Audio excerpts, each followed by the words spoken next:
दोडामार्ग येथील पाळे तिठा येथे रस्त्या शेजारी असलेले झाड कारवर कोसळले. सुदैवाने यात कार चालक बचावला असून येथील स्थानिकांनी झाड बाजूला करून कार चालकाला बाहेर काढले. दोडामार्ग ते वीसघर मार्गावर धोकादायक झाडे पावसाळ्यापूर्वी तोडावी अशी मागणी करून देखील वन विभागाकडून कोणत्याही प्रकारची दखल घेतली गेली नाही, अशी तक्रार स्थानिकांनी केली आहे. सिंधुदुर्गमधील दोडामार्ग तालुक्यातील तिलारी खोऱ्यातील मोर्ले केर पाळे सोनावल गावात जंगली हत्तींनी धुमाकूळ घातलाय. त्यानंतर आपला मोर्चा तळकट शिरवल गावाकडे वळवत जंगली हत्ती कळपाने बागायती शेतीचे नुकसान केल्याने शेतकरी हवालदिल झालेत. याच पार्श्वभूमीवर दोडामार्ग वनपरिक्षेत्र अधिकारी वैशाली मंडल तसेच वनपाल किशोर जंगले, वनरक्षक यांनी शेतकरी यांच्या समवेत नुकसानग्रस्त भागाला भेट देऊन पाहणी केली.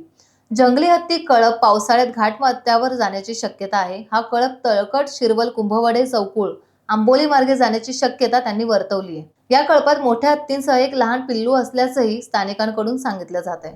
कणकवलीतील कास्ट्राईब शिक्षक संघटनेने माध्यमिक प्रशासनाला फोंडा हायस्कूल मुख्याध्यापक पदी देठे यांची नियुक्ती न झाल्यास आंदोलन करण्याचा इशारा दिलाय.